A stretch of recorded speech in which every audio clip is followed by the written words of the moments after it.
अगर आपने अभी तक पुरानी वीडियो नहीं देखी है तो एक बार जरूर चेक आउट कर लीजिए। अब बढ़ते हैं आगे।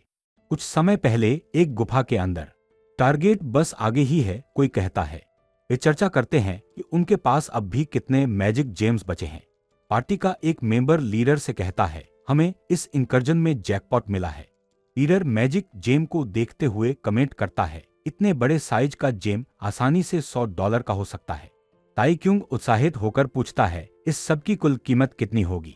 वो अपनी माँ और बहन के बारे में सोचता है। उसे यकीन है कि वे अब आखिरकार एक सेफ डिस्ट्रिक्ट में शिफ्ट हो सकते हैं। ग्रुप की आर्चर वाइस लीडर से पूछती है, क्या इतने सारे मैजिक जेम्स मिलना नॉर्मल है? सोच में डूबा हुआ ताई क्यूंग हिसाब लगाता है कि इन सभी जेम्स से उन्हें करीब $2000 मिल सकते हैं, और अगर हम कुछ इक्विपमेंट बेच दें तो हम $5000 तक पहुंच सकते हैं। एक और पार्टी मेंबर पूछता है, क्या ये आर्चर का पहला इंकर्जन है? वो कंफर्म करती है कि हाँ, ये उसका पहला है। आदमी कमेंट करता है, फ्रैंक गेट्स में ऐसे हालात बहुत कम देखने को मिलते हैं। आमतौर पर हमें 1 या 2 मैजिक जेम्स मिलते हैं और किस्मत अच्छी हो तो भी 5 से ज्यादा नहीं मिलते। ऊपर से हमने अभी तक इंकर्जन खत्म भी नहीं किया है। लीडर स्काउट से पूछता है, हम और कितनी दूर हैं? स्काउट जवाब देता है, हम लगभग अंत तक पहुंच गए हैं। अगर हम सही रास्ता लें तो हम बॉस जोन में पहुंच जाएंगे। लीडर को कुछ अजीब महसूस हो रहा है, लेकिन ताई क्यों जोश में उन्हें जल्दी करने और बॉस को खत्म करने के लिए कहता है। लीडर दोबारा सोचने की सलाह देता है। बेताब होकर जिन क्यों पूछता है, अब और क्या सोचना बाकी है? लीडर समझाता है, ये इतना सिंपल नहीं है। अभी तक हमने जिन मॉन्स्टर्स का सामना किया है वे सिर्फ मामूली गोब्लिन्स थे, लेकिन मैजिक जेम्स की संख्या बहुत संदेहास्पद है। ये सब कुछ गलत लग रहा है। प्रोटागोनिस्ट पूछता है, संदेहास्पद से आपका क्या मतलब है? वो कहता है, इतने फायदेमंद इंकर्जन को छोड़ देना ही असल में अजीब बात होगी। मेरा मानना है कि पार्टी के सभी मेंबर्स इसे पूरा करना चाहते हैं। लीडर उनकी भावनाओं को समझता है, लेकिन कहता है, हमें पहले ही काफी मैजिक जेम्स मिल चुके हैं, इसलिए बेहतर होगा कि हम इतने में ही संतुष्ट रहें और यहाँ से निकल जाएं। पार्टी मेंबर्स विरोध करते हैं और कहते हैं कि वे इस फैसले के खिलाफ हैं। ताई क्यूंग सुझाव देता है, चलिए मेजॉरिटी वोट के साथ जाते हैं।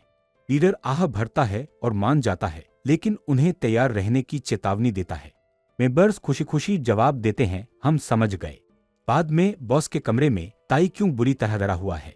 वो देखता है कि कैसे पार्टी के सभी मेंबर्स को गाजमूली की तरह काटा जा रहा है।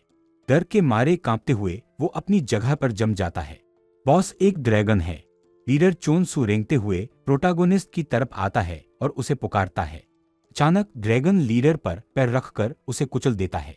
जख्मी और मौत की कगार पर खड़ा चोनसू ताई क्यूंग को भागने के लिए कहता है और उसे बेवकूफ बुलाता है। ताई क्यूंग रोने लगता है और लीडर का नाम पुकारता है, चोनसू। वर्तमान में यंग मास्टर जिन चीखते हुए और घबराकर जागते हैं और उन्हें एहसास होता है कि वो एक बिस्तर पर हैं। इंग अपनी किताब बंद करता है और कहता है कि आखिर वो जाग ही गए। जिन फैमिली रेजिडेंस में यंग मास्टर पूछते हैं कि वो कितनी देर तक सोए रहे।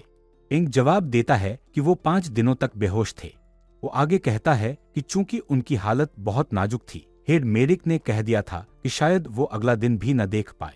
जब उस कमजोर लड़के ने ये सुना तो वो आगबूला हो गया, और अगर वो वहां नहीं होता तो उसने मेडिक को पीट पीट कर मार ही डाला होता। प्रोटागोनिस्ट पूछता है कि इन सब बातों को छोड़कर क्या कोई बड़ी बात हुई है। पिंक जवाब देता है कि बहुत कुछ हुआ है। दरअसल उसके पास एक अच्छी खबर है और एक उससे भी बेहतर खबर, और वो पूछता है कि जिन पहले कौन सी सुनना चाहेंगे। यंग मास्टर अच्छी खबर के लिए कहते हैं। पिंक उसे बताता है कि शोझुओ रीजन के सभी सर्वाइवर्स सुरक्षित घर लौट आए हैं। उनके ग्रुप से सिर्फ 2 लोग जख्मी हुए, लेकिन उनकी हालत गंभीर नहीं थी। यंग मास्टर सर्वाइवर्स के बारे में और क्या उन्होंने उसकी बॉडी बरामद की, इसके बारे में पूछते हैं। पिंक जवाब देता है कि उन्होंने ऐसा किया और उसे सही तरीके से दफनाया। क्योंकि वो एक अनाथ था, उन्हें उसका सामान लौटाने के लिए कोई परिवार नहीं मिला। तीसरे यंग मास्टर को संबोधित करते हुए कहता है कि एक मार्शल वॉरियर वो नहीं है जो सुरक्षा चाहता है, बल्कि वो है जो दुश्मनों से लड़कर अपने वजूद को साबित करता है, चाहे वो दुश्मन कितने ही ताकतवर क्यों न हो और उनकी जान ही क्यों न ले ले। इसीलिए जो लोग जिंदा बचते हैं उन्हें मरने वालों की यादें अपने दिल में रखनी चाहिए और उन्हें उनके सपनों की मंजिल तक ले जाना चाहिए, ताकि उनकी मौत बेकार न जाए।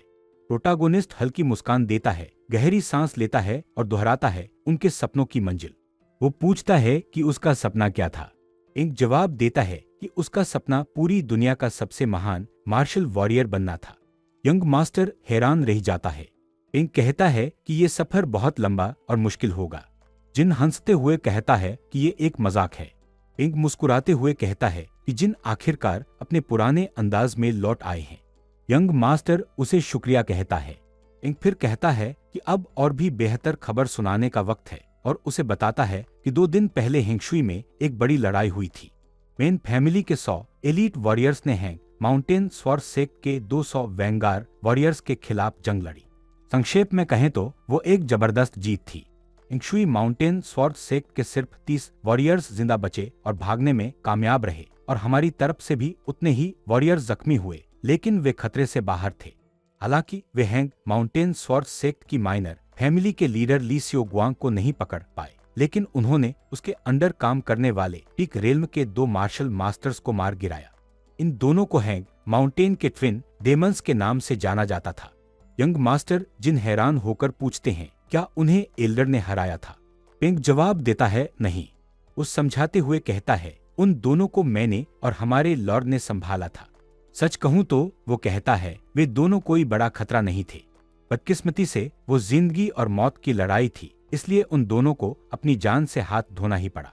प्रोटैगनिस्ट यकीन नहीं कर पाता और सोचता है जुपिल के खिलाफ मेरी लड़ाई में मेरी जान जाते जाते बची थी, लेकिन पिंग ने अभी अभी कहा कि उसने जुपिल के लेवल वाले 2 मार्शल मास्टर्स का सामना किया और उन्हें बस कोई बड़ा खतरा नहीं कह दिया। उसने निष्कर्ष निकाला वीपिंग एक असली मॉन्स्टर है। पिंग ने अपनी चाय की चुस्की लेते हुए कहा जो भी हो मैं काफी इम्प्रेस हूँ। यंग मास्टर कंफ्यूज है और वीपिंग कहता है एक शब्द एक मौत जुपिल। वो कहता है मैं शब्दों में बयां नहीं कर सकता कि मैं कितना परेशान था, लेकिन अब यंग मास्टर के कारनामे देखकर मैं हैरान हूँ। जिन हंसते हुए कहता है मैंने किसी तरह इसे संभाल लिया, वैसे मुझे पेंग और उसके भाई दोनों ही काफी जबरदस्त लगते हैं। इंग कहता है लेकिन ये याद करके कि तीसरे यंग मास्टर ने कितनी बार मुश्किलें खड़ी की हैं, मेरा खून आज भी खौलता है। प्रोटैगनिस्ट दंग रह जाता है जब पिंग अपनी बात जारी रखता है किसी ने इसकी उम्मीद नहीं की थी। तीसरे यंग मास्टर वो जिसने फैमिली फंड्स तक चुराए और उन्हें कोठे पर उड़ा दिया, वही जो शराब के नशे में सड़कों पर लड़खड़ाता फिरता था और हमेशा खानदान का नाम और इज्जत मिट्टी में मिलाता था, अब एक भरोसेमंद और सम्मानित शख्स बन गया है। पिंग मानता है मैं बहुत इम्प्रेस हूँ, हालांकि मुझे ये मानने में थोड़ी हिचक हो रही है। यंग मास्टर सोचता है इससे बेहतर तो ये होता कि पिंग सीधे मेरी बेइज्जती कर देता, बजाय इसके कि वो घुमा फिराकर ताने मार रहा है। वो उसे एक कमीना बुलाता है और कहता है कि वो सिर्फ इसलिए कामयाब हुआ क्योंकि जुपिल ने अपनी सावधानी कम कर दी थी, लेकिन वो बात को वहीं खत्म करने का फैसला करता है क्योंकि वो जानता है कि पिंग उससे कहीं ऊंचे लेवल पर है। वीपेंग जवाब देता है ये सिर्फ किस्मत नहीं थी, ये हुनर की बात थी। सावधानी हटने की वजह से हारना या किसी सीक्रेट वेपन की वजह से हारना, ये सब सिर्फ बहाने हैं। अगर इतनी मामूली सी बात बदनाम जुपिल को हराने के लिए काफी होती तो उसे कभी एक शब्द एक मौत का टाइटल नहीं मिलता। इसीलिए मुरिम की दुनिया में सिर्फ सबसे ताकतवर ही बच पाते हैं। यंग मास्टर जिन उत्साहित होकर पूछता है क्या इसका मतलब है कि मैं जुपिल से ज्यादा ताकतवर हूँ। पिंग पूछता है तुम ये क्या बकवास कर रहे हो।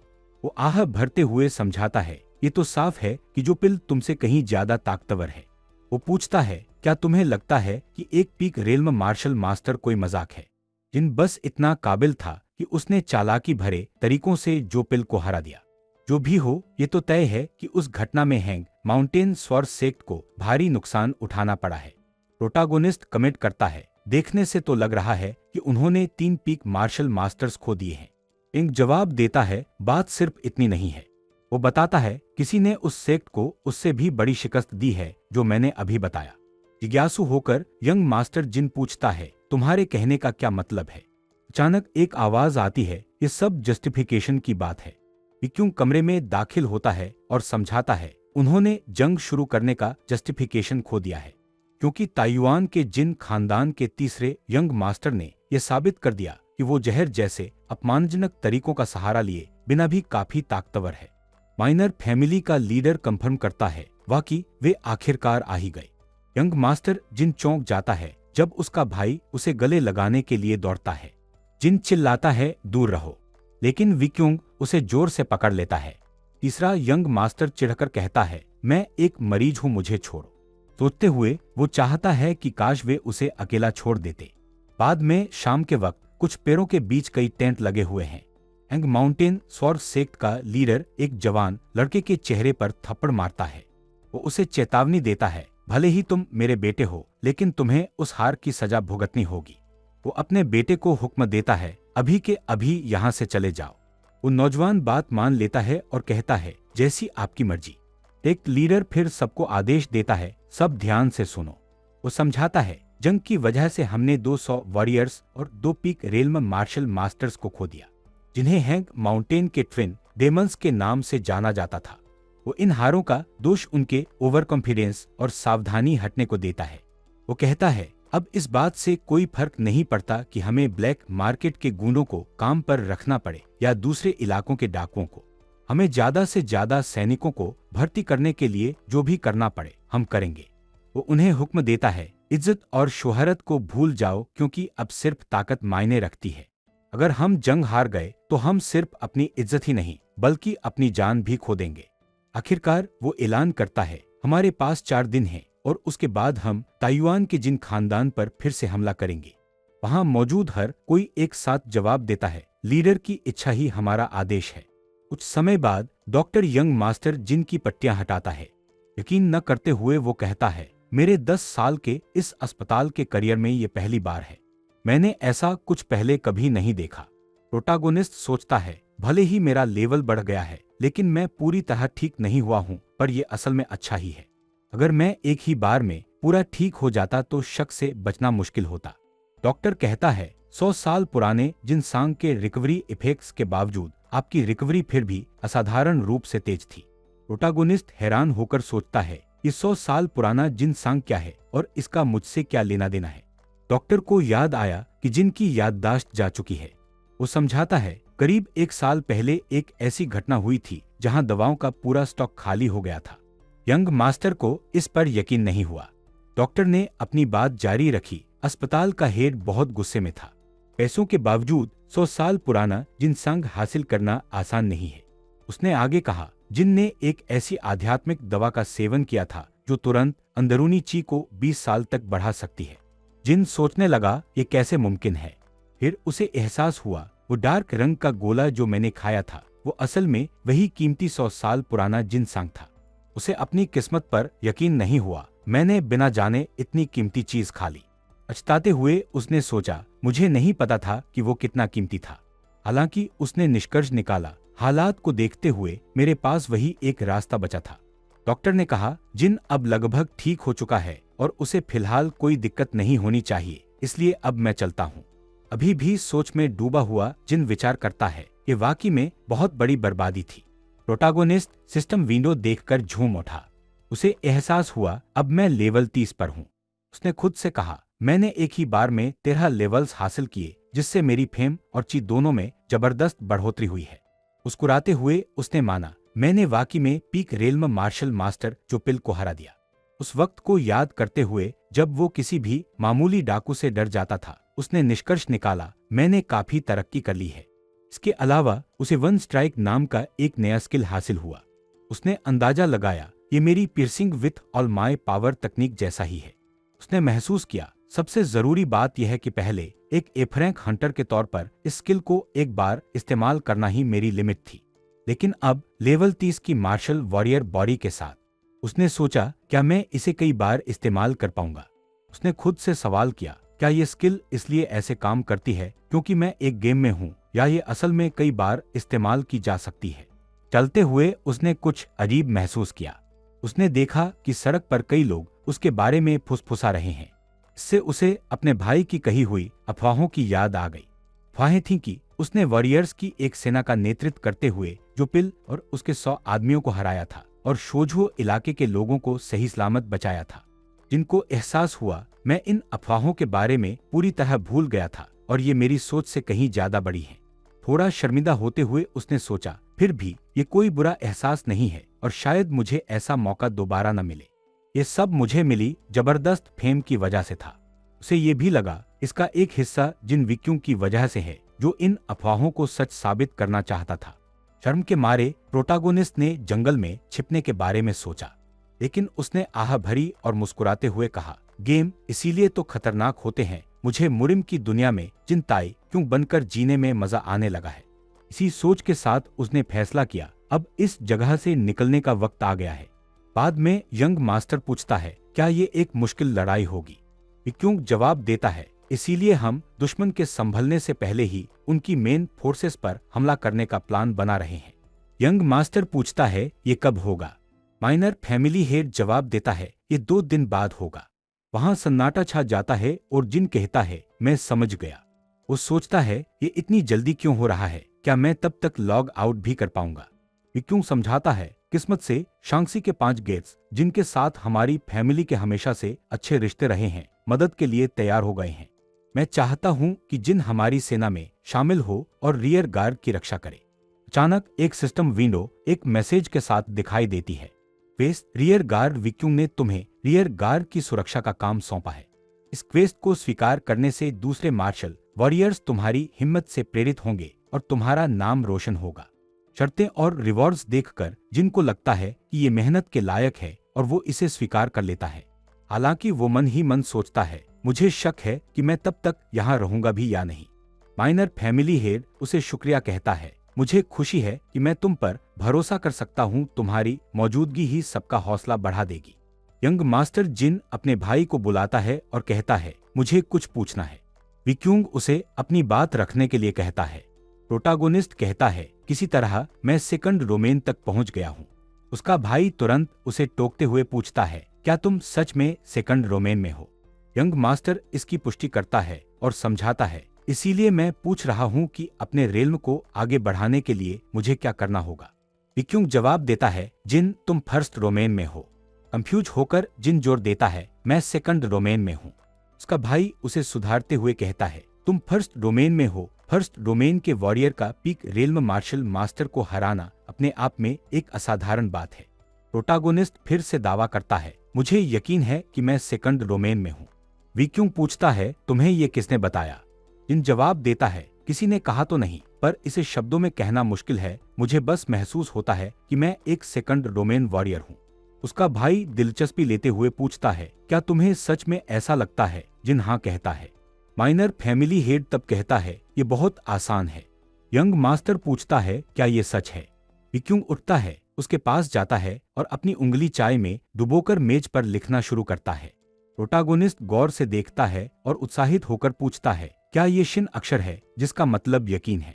विक्यूंग इसकी पुष्टि करता है और उसे बताता है, तुम्हें बस खुद पर यकीन करने की जरूरत है। यंग मास्टर पूछता है, इसका रेल्म स्टेज को आगे बढ़ाने से क्या लेना देना है? विक्यूंग जवाब देता है, इसका उस सब से गहरा संबंध है। वो समझाता है, मार्शल आर्ट्स की शुरुआत यकीन से होती है। प्रोटागोनिस्ट हैरान होकर दोहराता है, यकीन से शुरुआत? वो सोचता है, मैं खुद किस पर यकीन करता हूँ? वो अपनी पूरी जिंदगी के यकीन के बारे में सोचता है। मेरे खुद को सेकंड डोमेन वॉरियर समझने की वजह ये सिस्टम है, इसने मुझे हमेशा यही बताया है। लेकिन और गहराई से सोचते हुए वो सवाल करता है, क्या सिस्टम सिर्फ सच बताने के लिए बनाया गया था? क्या इस दुनिया का कोई सिस्टम यूजर को गलत जानकारी दे सकता है? हालांकि विक्यूंग के मुताबिक मैं पहले ही फर्स्ट डोमेन पर पहुंच चुका हूं। अगर सिस्टम झूठ बोल रहा है तो इसका मतलब है कि मैं सिर्फ इसलिए खुद को सेकंड डोमेन में मानता हूं क्योंकि सिस्टम मेरे अपने ही ख्यालों का आईना है। अपनी कामयाबियों को याद करता है। फर्स्ट डोमेन वॉरियर ली सियो जुन को हराना, भाड़े के सैनिकों के एक ग्रुप को अकेले खत्म करना और एक पीक रेल्म मार्शल मास्टर को धूल चटाना। ये सोचते हुए उसे एहसास होता है, ऐसा हो ही नहीं सकता कि मैं अब भी सेकंड डोमेन वॉरियर हूँ। इसी पक्के इरादे के साथ वो खुद से कहता है, मैं पहले से ही एक फर्स्ट डोमेन वॉरियर हूँ। अचानक कई सिस्टम विंडोज मैसेज के साथ दिखाई देती हैं। तुम स्पिरिचुअल रेल्म के फर्स्ट डोमेन में पहुंच चुके हो। तुम्हारे स्किल डोमेन एक लेवल बढ़ गए हैं। तुम्हारी बाहरी और अंदरूनी हालत में काफी सुधार हुआ है। तुम्हारे एब्डोमिनल बेस का लेवल बढ़ गया है। जब यंग मास्टर शहर से गुजरता है और लोगों से बात करता है तो सिस्टम नोटिफिकेशन आते हैं, तुम्हारी फेम 1 पॉइंट बढ़ गई है।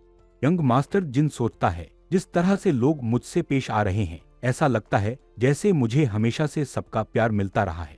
मेरी फेम अब और नहीं बढ़ रही है। लेकिन अब जब लगभग हर किसी ने मेरे बारे में सुन लिया है तो ऐसी हरकतों का यही नतीजा होता है। एक नौजवान मास्टर जिनसे अपना परिचय कराते हुए कहता है, मैं तीसरे गेट का रक्षक जून हूँ।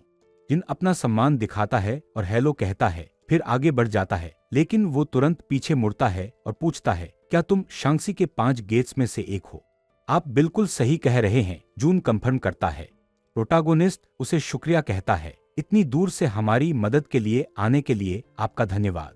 जून उससे कहता है, कृपया ऐसा न कहें, ताइवान के जिन खानदान के इस गौरवशाली मिशन में शामिल होना तीसरे गेट के लिए सम्मान की बात है। जिन उसका शुक्रिया अदा करता है, मेरी फेम बढ़ाने के लिए और मेरी जगह लड़ने आने के लिए शुक्रिया। यंग मास्टर जिन कहता है, चूंकि जेर एम्पायर के इंपीरियल प्रोटेक्टर्स यहाँ मौजूद हैं, तो अब मुझे चलना चाहिए। जून सुझाव देता है, अगर आपके पास वक्त हो तो चलिए साथ में चाय पीते हैं। प्रोटागोनिस्ट माफी मांगते हुए कहता है, मुझे कुछ जरूरी काम निपटाना है। मेडिसिनल हॉल में हान कमेंट करता है, ये किसी चमत्कार से कम नहीं कि ह्यूक की जान बच गई।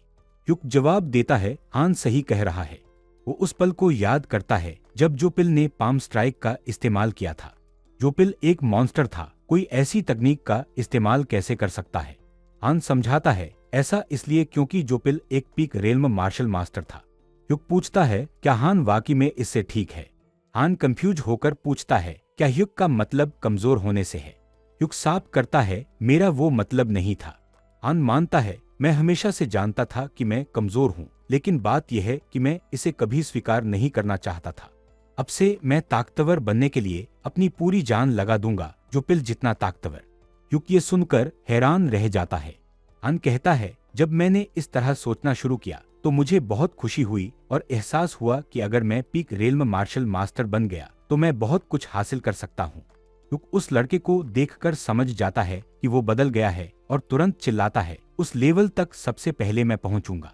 वे दोनों बातें करते हुए साथ में हंसने लगते हैं। दरवाजे के बाहर खड़ा यंग मास्टर उनकी बातें सुनता है और राहत महसूस करता है।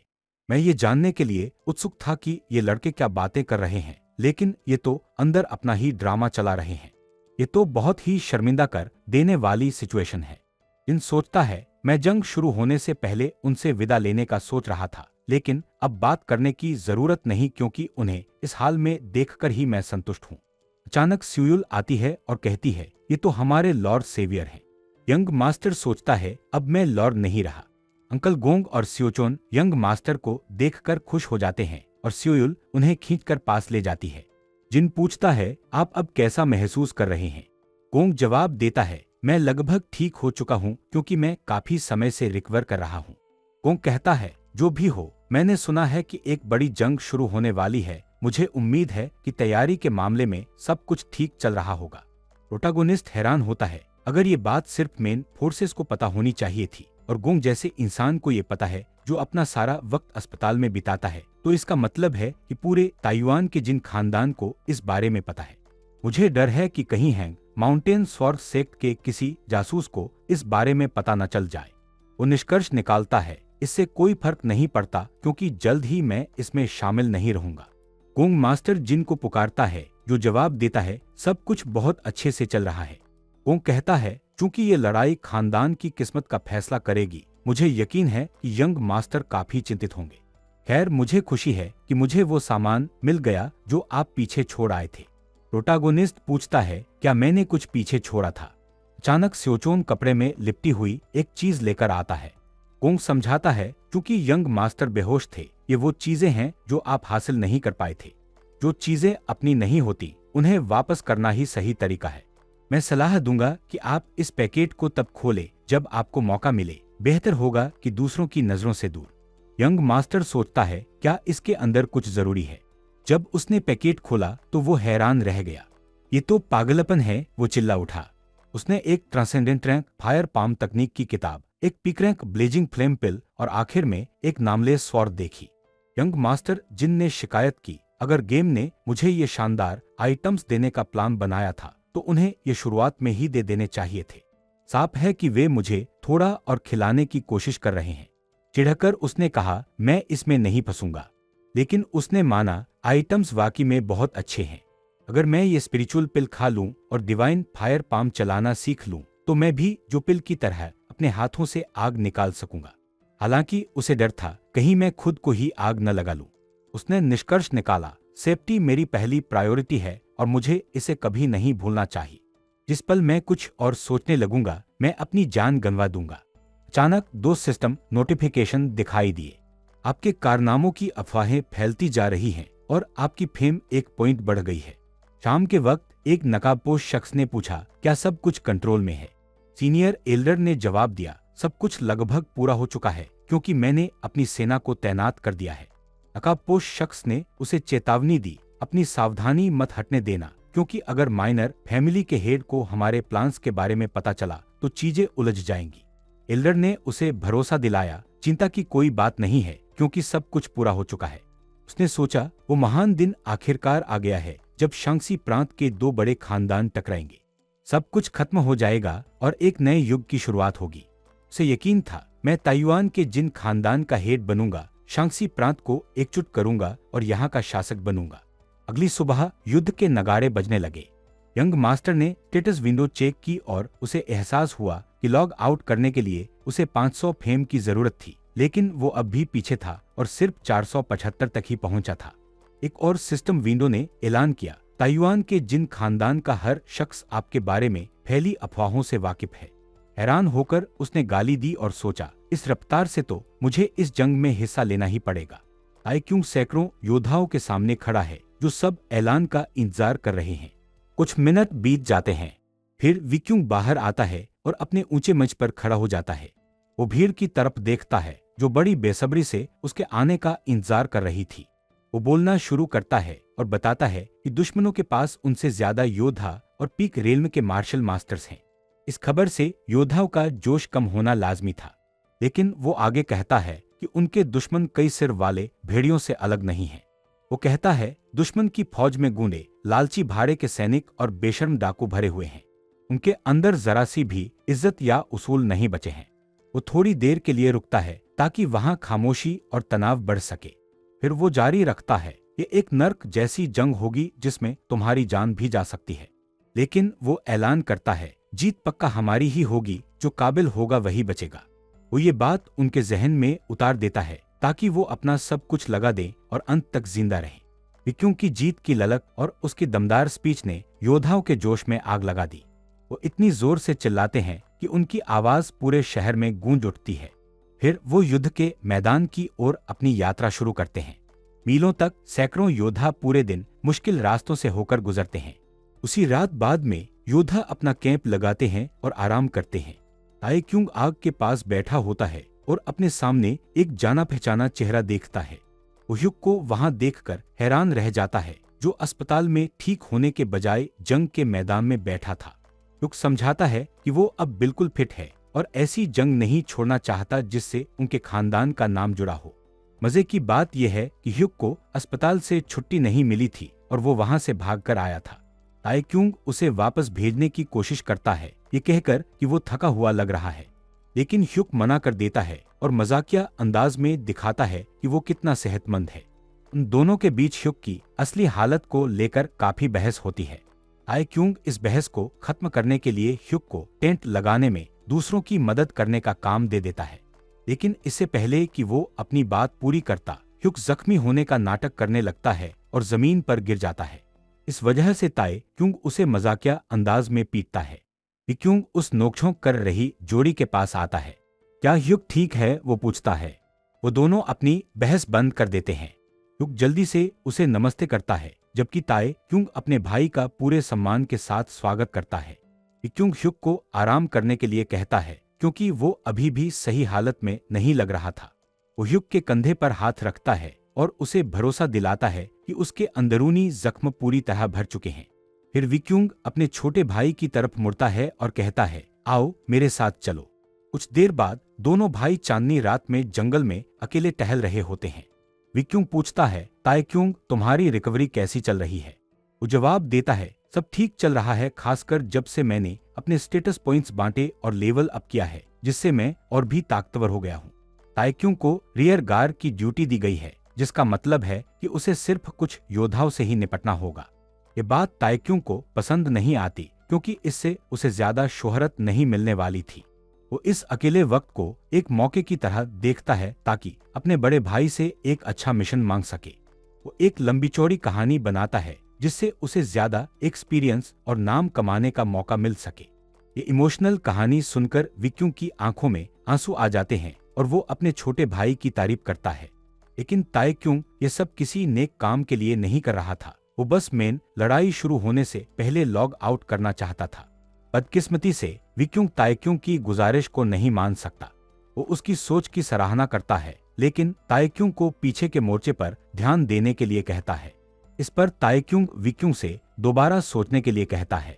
उसके बड़े भाई ने उसकी सारी दलीलों को ठुकरा दिया क्योंकि उसने पहले ही काफी महान काम किए थे और उसे परिवार की सबसे जरूरी जिम्मेदारी दी गई थी, जिंदा रहने की। ये सुनकर ताएक्युंग उलझन में पड़ जाता है लेकिन विक्युंग आगे कहता है, ताएक्युंग तुम्हें जिंदा रहने के लिए जो भी करना पड़े करो। अगर हमारा मुख्य परिवार तबाह होने की कगार पर हो तब भी तुम्हें जितना हो सके दूर भाग जाना है। अगर जड़ सलामत रही तो पेड़ फिर से उगाएगा। एक बड़े भाई और खानदान के लीडर के तौर पर वो कहता है, ताएक्युंग और मुक्युंग दोनों ही मुझसे कहीं ज्यादा बड़े इंसान बनने की काबिलियत रखते हैं। वो उसका सिर थपथपाते हुए याद दिलाता है कि यही उसका मिशन है और फिर जंगल की गहराई में चला जाता है। अगली सुबह उन्होंने अपनी यात्रा फिर से शुरू की। उनकी मौजूदा रफ्तार को देखते हुए वो कल तक डिंग झिंग पहुंच जाएंगे। तीसरे गेट के रक्षक क्वैक जून अभी भी उलझन में फंसे ताएक्युंग का स्वागत करते हैं। ताएक्युंग को उसे भूलते हुए देखकर जून उदास हो जाता है। लेकिन ताएक्युंग को कौन दोष दे सकता है क्योंकि जब वो पहली बार मिले थे तो वो एक साथ कई लोगों से मिल रहा था। ताएक्युंग जून से माफी मांगता है और उसे आसानी से माफ कर दिया जाता है। फिर जून अपनी निराशा जताता है जब उसे पता चलता है कि ताएक्युंग को रियर गार्ड में रखा गया है। इससे न केवल बड़े कारनामे करने का मौका कम हो गया है बल्कि हमें बड़े महाराज के ब्लेड ऑफ फ्लावर को देखने का मौका भी नहीं मिलेगा। ब्लेड ऑफ फ्लावर के बारे में पूरे महाद्वीप में सब जानते हैं। ताएक्युंग समझ जाता है कि जून जिस शख्स की बात कर रहा था वो एल्डर बेक यांग थे। वो ये जानकर हैरान है कि बेक यांग इतने कमाल के थे। बेक यांग एक हीरो हैं जो ऑर्थोडॉक्स और अनऑर्थोडॉक्स की महान जंग के दौरान पैदा हुए थे। वो एक ऐसे सम्मानित योद्धा के तौर पर जाने जाते थे जो कभी भी नाइंसाफी बर्दाश्त नहीं करते थे। ये सब उस बूढ़े आदमी के बारे में ताएक्युंग की पहली राय से बिल्कुल अलग था। फिर जून पूरी तरह से फैनबॉय मोड में आ जाता है। यात्रा के दौरान वो एल्डर की कहानियों के बारे में और भी बड़बड़ाने लगता है। कुछ मिनटों तक जून की बकवास सुनने के बाद ताएक्युंग सोचता है कि जून को जंग पर जाने का कोई डर क्यों नहीं है। ताएक्युंग उसकी बातों को बीच में काटते हुए अंदाजा लगाता है कि उसे पक्का यकीन है कि वो ये जंग जीत जाएंगे। जून जोर देकर जवाब देता है कि उनकी जीत पक्की है और फिर ताएक्युंग से आगे निकल जाता है। दोस्तों, मेरी अंदरूनी आवाज कह रही है कि ये बंदा एक बड़ा रेड फ्लैग है। जून की बात सुनकर ताएक्युंग हक्का बक्का रह गया। इस वजह से वो ह्यूग के सवाल का फौरन जवाब नहीं दे पाया कि जून आखिर है कौन। ताएक्युंग ने उसे बताया कि जून बस एक ऐसा इंसान है जो हर चीज को लेकर जरूरत से ज्यादा पॉजिटिव रहता है। अपनी दूसरी मार्च की रात को वे हेंगशुई पहुंच गए। विक्युंग ने मीटिंग के लिए सभी कमांडरों को इकट्ठा किया। उसने अंदाजा लगाया कि दुश्मनों के पास खाना कम हो रहा है, इसलिए वे 4 अलग रास्तों का इस्तेमाल कर सकते हैं। डिंगझिंग पहुंचने के उन 4 रास्तों में से वो इस नतीजे पर पहुंचा कि दुश्मन सिर्फ एक ही मुमकिन रास्ते से आएंगे। उसने अपनी फौज को एज स्प्रिंग गॉर्ज पर तैनात करने का फैसला किया। इस घाटी का रास्ता बहुत संकरा है, बिल्कुल एक मटके जैसा, और इसके किनारे बहुत ढलान वाले हैं जो घात लगाकर हमला करने के लिए बेस्ट जगह है। यही नहीं, लोअर डिस्ट्रिक्ट सेक्ट की वूल हुआ की मदद से उन्होंने पहले ही चट्टान के किनारे पर करीब 100 तीरंदाजों को तैनात कर दिया था। सुबह होते ही जिन परिवार के 300 योद्धा और गुट के 150 मददगार योद्धा घाटी की ओर चल पड़े। ताएक्युंग पास की एक चट्टान से योद्धाओं को घाटी की तरफ जाते हुए देखता है। वो थोड़ा दुखी है कि उसने आखिरी बार विक्युंग को देखा और उसे ढंग से अलविदा भी नहीं कह पाया। ताएक्युंग एक पत्थर पर बैठ गया और पूरी रात उन्हें जाते हुए देखता रहा। अगले दिन भी ताएक्युंग अपनी जगह से नहीं हिला। इससे दूसरे योद्धा उसके लिए परेशान होने लगे। जब वो उसके पास पहुंचे तो जो उन्होंने देखा उसे देखकर उनके होश उड़ गए। ताएक्युंग की हालत देखकर दूसरे योद्धा डर गए। ताएक्युंग की ऐसी हालत इसलिए थी क्योंकि वो अपने फेम पॉइंट्स को बढ़ते हुए देख रहा था और उनके पूरा होने का इंतजार कर रहा था। लेकिन उसे घर जाने के लिए अभी 3 और पॉइंट्स की जरूरत थी। दूसरों को लगा कि ताइक्यूंग पागल हो गया है क्योंकि वो खुद से बातें कर रहा था। लेकिन तभी उन्होंने उसके पास कुछ देखा। ये क्या है? उन्होंने पूछा। ताइक्यूंग ने डिवाइन पाम ऑफ फायर और बर्निंग पिल के बारे में बताया। उसने ये सब इतने ठंडे और बेपरवाह अंदाज में बताया कि दूसरों ने मजाकिया शक्लें बनाईं। उन्हें यकीन ही नहीं हो रहा था। मैं झूठ नहीं बोल रहा, ताइक्यूंग ने कहा, और मुझे जल्द ही इसकी जरूरत नहीं पड़ेगी। दूसरे योद्धा अभी भी बिना यकीन किए वहां से चले गए। आमतौर पर ताइक्यूंग ने ह्यूग को फिर से थप्पड़ मार दिया होता, लेकिन आज उसका मूड अच्छा था क्योंकि ये आखिरी बार था जब वो उनके ग्रुप का लीडर था। अचानक काले कपड़ों में जून और उसके ग्रुप ने सबका ध्यान खींचा। जंग शुरू हो चुकी है, जून ने ऐलान किया, और अब हम अपना असली प्लान शुरू करेंगे। ताइक्यूंग ने अंदाजा लगाया, हालत खराब है, जून का मिशन कुछ और ही है। जून ने ताइक्यूंग के शक को सच साबित कर दिया।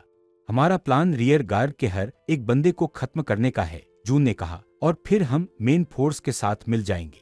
सभी लोग बैटल फॉर्मेशन में आ गए।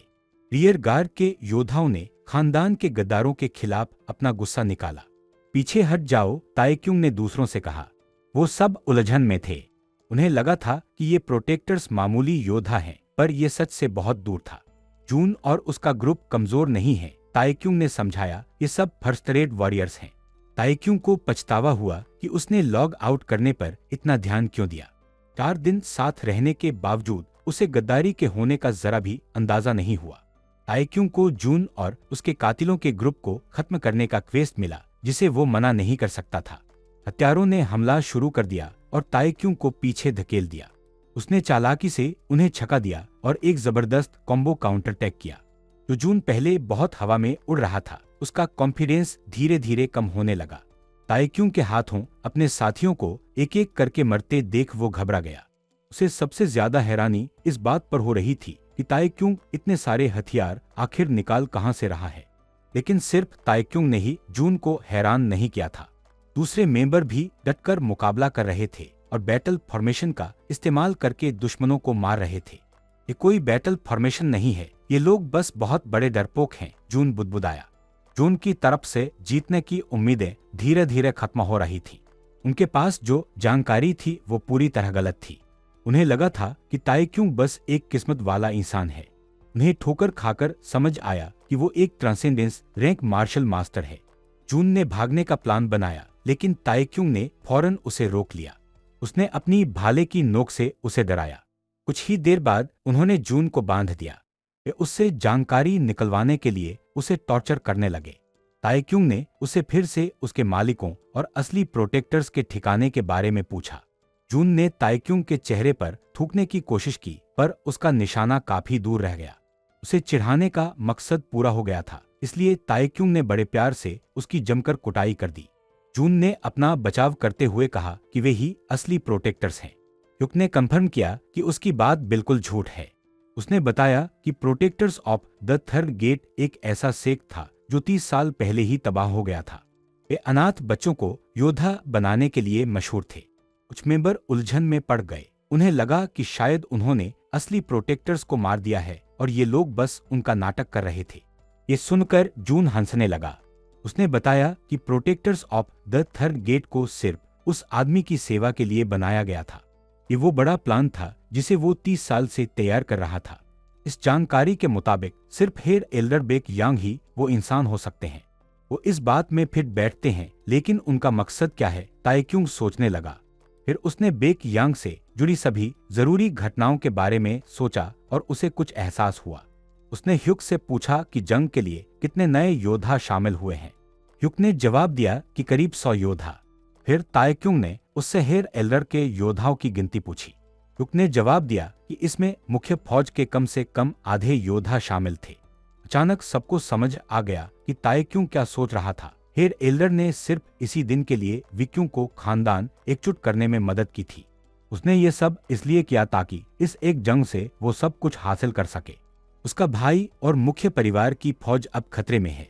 ताइक्यूंग ने तुरंत सबको इकट्ठा किया, लेकिन जून ने उनसे कहा कि अब बहुत देर हो चुकी है। जून के चेहरे के हर छेद से काला लिक्विड बाहर निकलने लगा और वो मुस्कुराया।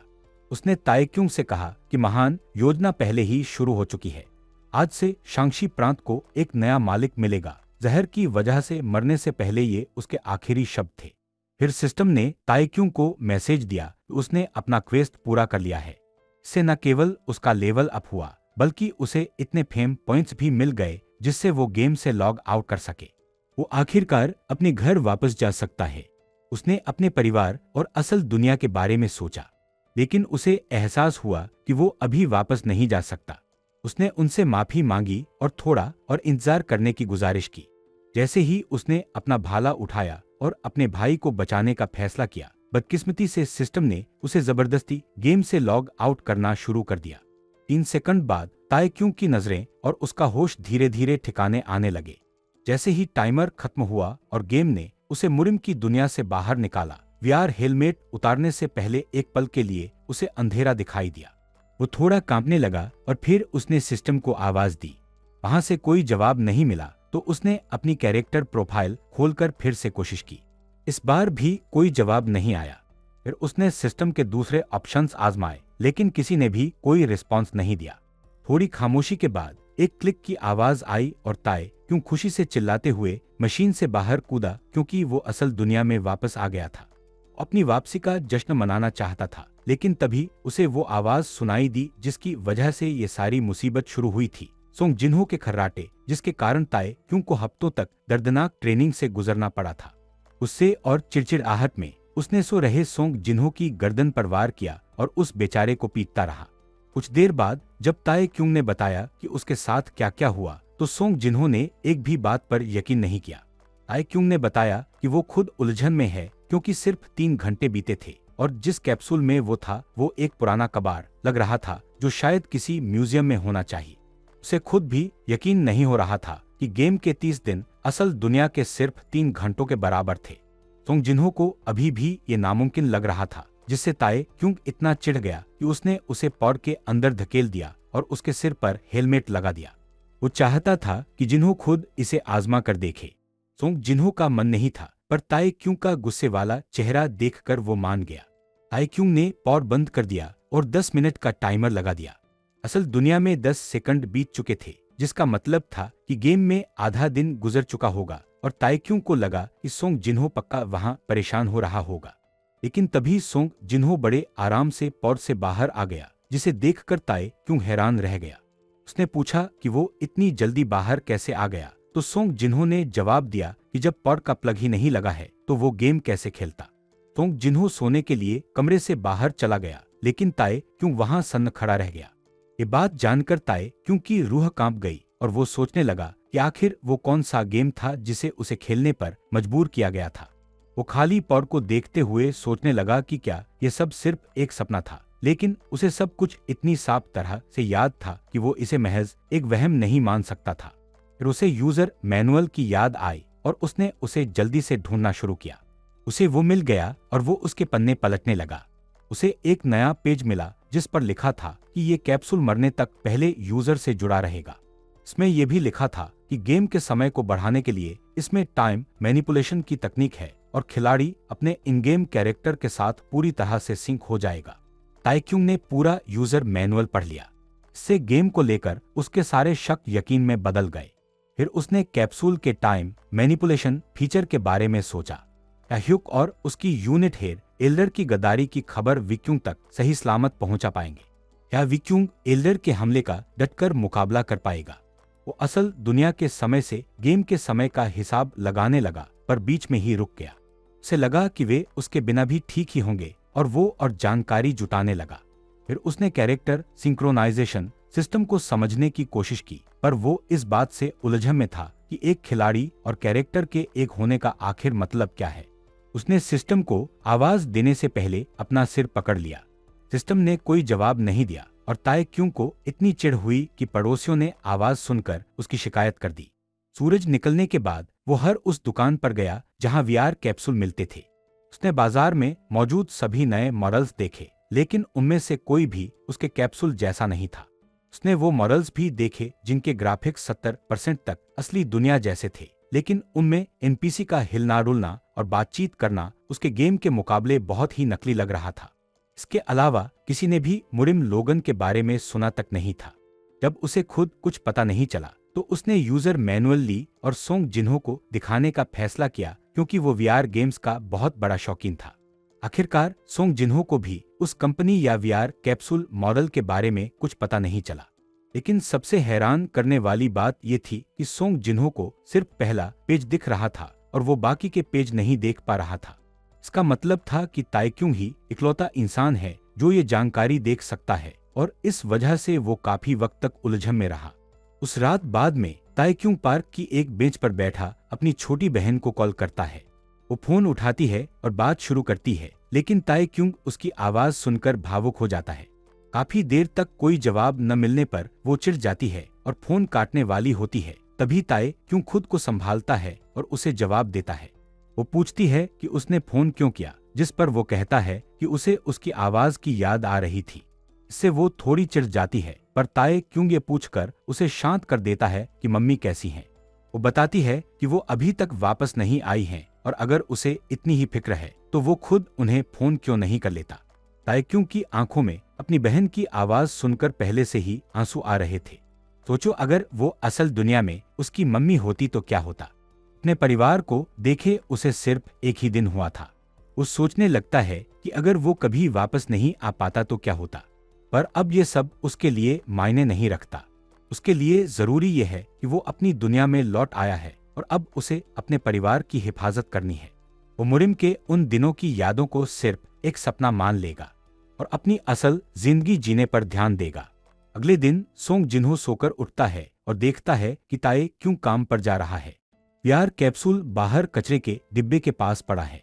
वो खुश है कि ताइक्यूंग अपने ख्यालों की दुनिया से बाहर निकल रहा है, और थोड़ी देर की खामोशी के बाद उसे एहसास होता है कि ताइक्यूंग उस बात को लेकर बहुत अड़ा हुआ था। इससे उसके मन में उत्सुकता जगती है और वो खुद उस कंपनी और कैप्सूल के बारे में रिसर्च करने का फैसला करता है। बाद में हम ताइक्यूंग को एक वेटिंग रूम में किसी से बात करते हुए देखते हैं। वे हंटर्स के तौर पर अपने पुराने अनुभवों को याद करते हैं।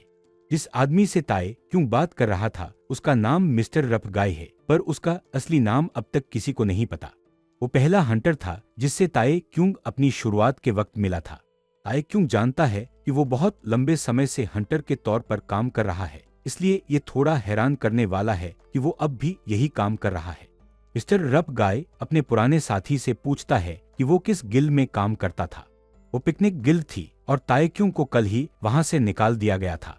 मिस्टर रफगाई जोर जोर से हंसने लगता है और खुश है कि वो उस गिल्ड से बाहर आ गया, क्योंकि उसे वो नाम बहुत ही बेवकूफी भरा लगता है।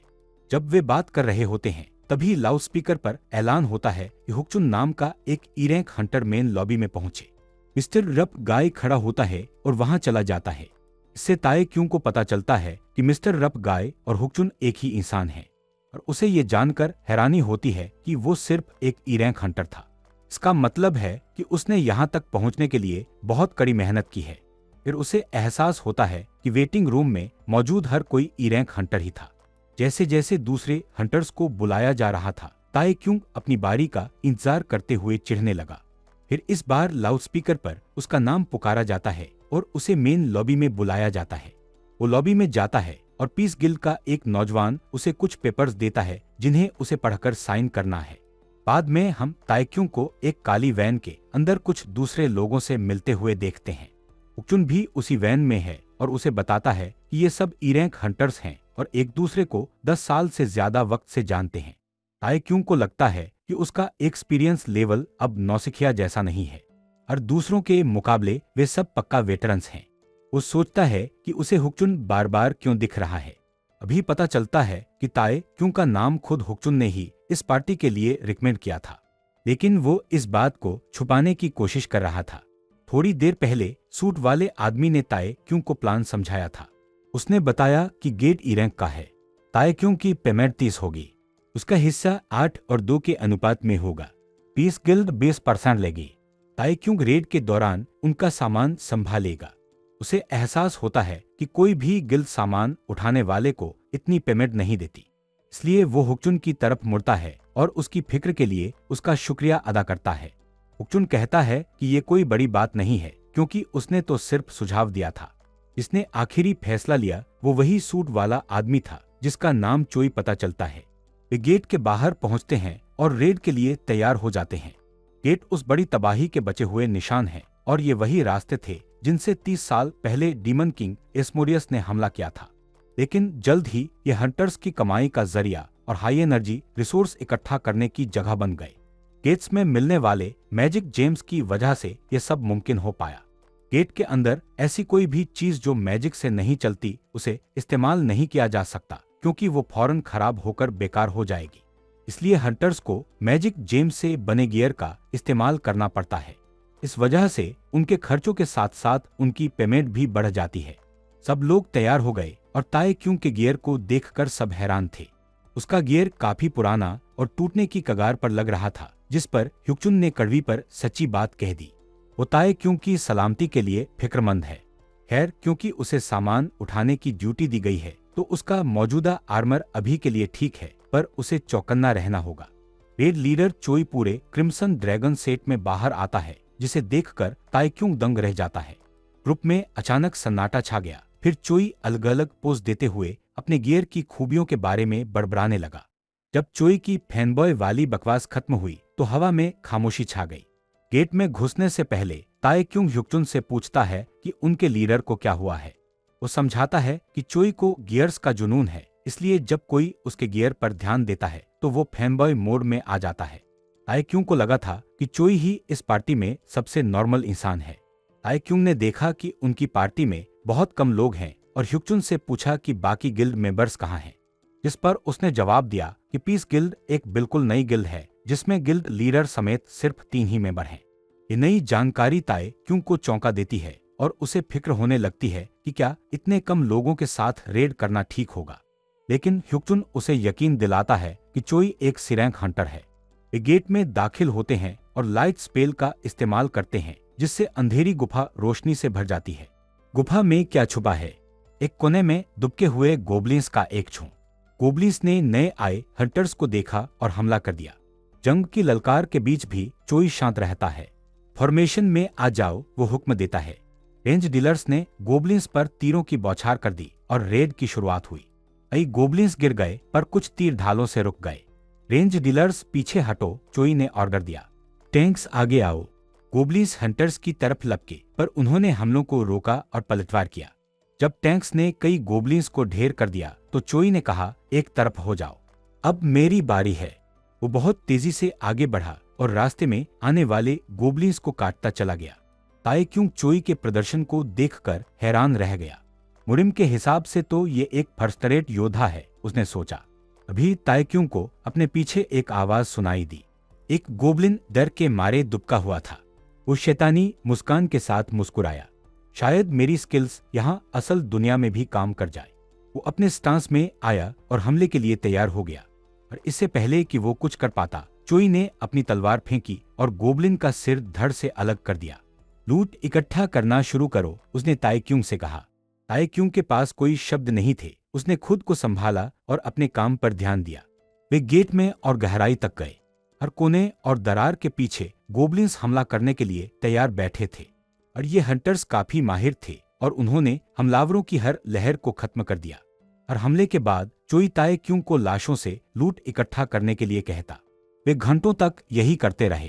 ताए क्यों का बैकपैक लूट से भर गया। टीम ने उसकी मेहनत की तारीफ की। अब वे बॉस के कमरे में दाखिल होने की तैयारी करते हैं। उनके सामने एक विशाल दरवाजा खौफनाक तरीके से खड़ा था। एक डरावनी आवाज गूंजी। एक गोबलिन जिसने तांत्रिक चोगा पहना था, अंधेरे कमरे के बीच एक वेदी के ऊपर कोई अनजान मंत्र पढ़ रहा था। क्या वो बॉस है? एक हंटर ने पूछा। दरवाजा और खुला, जिससे रोशनी बढ़ी और एक चौंकाने वाला नजारा दिखा। कमरे में हर तरफ मरे हुए गोबलिन्स बिखरे पड़े थे। एक चीज ने चोई का ध्यान खींचा। लाशों से मियाज़मा निकलकर उस तांत्रिक गोबलिन के ऊपर इकट्ठा होने लगा। चोई उसका इरादा समझ गया और चिल्लाया, जल्दी कमरे से बाहर निकलो। और अब बहुत देर हो चुकी थी। तांत्रिक गोबलिन ने अपना स्टाफ घुमाया और अपना मंत्र पूरा किया। स्टाफ तेजी से चमकने लगा और रोशनी का एक धमाका हुआ। एक काली ऊर्जा पार्टी के ऊपर से उड़ती हुई दरवाजे पर जा गिरी और उनके भागने का रास्ता बंद कर दिया। उन्होंने दरवाजों को बंद होने से रोकने की कोशिश की, पर सब बेकार गया। अब वे उस तांत्रिक गोबलिन के साथ फंस गए थे। चोई ने अपनी फिक्र जाहिर की। वो गोब्लिन एक हॉबगोब्लिन चीफ प्रीस्ट है। वो रुका है, और इससे भी बुरा यह है कि ये एक सी-रैंक रेयर मॉन्स्टर है। जाहिर है सबके चेहरे पीले पड़ गए ये सोचकर कि इतना ताकतवर मॉन्स्टर एक मामूली ई-रैंक गेट में कैसे हो सकता है। जोई की बात अभी खत्म नहीं हुई थी। एक मॉन्स्टर धीरे धीरे हंटर्स की तरफ बढ़ने लगा। वो एक बड़ा और जंगली मॉन्स्टर था जिसके हाथ में कांटों वाला गदा था। ये एक हॉबगोब्लिन चीफ वॉरियर है, जोई ने ऐलान किया, और ये भी एक सी-रैंक रेयर मॉन्स्टर है। कमरे में तनाव छा गया। सबको एक साथ लगा कि अब उनका खेल खत्म है। हालांकि जोई ने समझाया कि इस लड़ाई को जीतना नामुमकिन नहीं है। उसने एक प्लान बनाया और दूसरों को बताया, अगर वे पहले प्रीस्ट को मार दें तो उनके बचने की कुछ उम्मीद हो सकती है। इस नई उम्मीद ने सबकी आंखों में चमक पैदा कर दी, पर वो चमक ज्यादा देर नहीं टिकी। जोई ने कहा कि प्रीस्ट को मारने के लिए उन्हें वॉरियर को उलझाकर उसे वक्त देना होगा। इससे पहले कि कोई मना करता, जोई मुड़ गया। मुझे 5 मिनट दो, उसने हुक्म दिया। उसने हेस्ट का इस्तेमाल किया और प्रीस्ट की तरफ दौड़ पड़ा, जबकि बाकी सब उसे कोसने लगे। ताएक्यूंग अंदर ही अंदर घबराहट के मारे कांपने लगा। वो सिर्फ $300 के लिए अपने से ऊंची रैंक वाले मॉन्स्टर से लड़ने जा रहा था। उसे तो सिर्फ सामान ढोने के लिए रखा गया था, लड़ने के लिए नहीं। जैसे ही वॉरियर उनकी तरफ लपका, वे फॉर्मेशन में आ गए। तीरंदाजों ने माना से भरे ढेर सारे तीर छोड़े, पर उसने अपने गदे के एक ही वार से सबको रोक दिया। इससे पहले कि वे दोबारा तीर छोड़ पाते, वॉरियर ने हवा में ऊंची छलांग लगाई और जमीन पर जोरदार वार किया। पार्टी के लोग उस हमले से बच नहीं पाए और उसके झटके से पत्थरों की बारिश हुई जिसने सारे रेंज डीलर्स को बाहर कर दिया। लेकिन एक सेकंड भी नहीं बीता कि वॉरियर ने एक ही वार में एक टैंक को ढेर कर दिया। अब उस खूंखार वॉरियर के सामने सिर्फ ह्युक्चुन और ताएक्यूंग ही खड़े थे। ह्युक्चुन ने ताएक्यूंग से कहा, मैं तुम लोगों के सुरक्षित भागने के लिए वक्त रोकता हूँ। ताएक्यूंग उसकी बात तो मान लेता है, पर उसे ह्युक्चुन की बहुत फिक्र हो रही थी। ह्युक्चुन ने खुद पर कई एनहांसमेंट स्पेल्स डाले। सुपरचार्जिंग नाम की स्किल एक्टिवेट करने से पहले ह्युक्चुन ने अपनी ढाल उठाई और तेजी से वॉरियर की तरफ लपका। लेकिन वॉरियर के गदे के एक ही वार ने उसे धूल चटा दी। ताएक्यूंग बुरी तरह टूट जाता है क्योंकि उसे अपनी पिछली रेड की याद आ जाती है। अब उस वॉरियर को हराना पूरी तरह उसके हाथ में था। वो अपने बैटल स्टांस में आता है और अपनी वन स्ट्राइक एबिलिटी का इस्तेमाल करता है, पर इसका अंजाम बहुत ही मजाकिया होता है। उस हमले का वॉरियर पर कोई असर नहीं हुआ क्योंकि इसमें मुरिम वाले ताएक्यूंग जैसी ताकत नहीं थी। भाला वॉरियर के कूल्हे पर जा लगा, पर वो उसके आर पार नहीं जा पाया। लकड़ी का भाला ऐसे मुड़ने लगा जैसे वो कोई पिघलता हुआ प्लास्टिक हो। इस वजह से वॉरियर का ध्यान ताएक्यूंग पर चला गया और ताएक्यूंग अपनी नाकामी देख बेहोश होने लगा।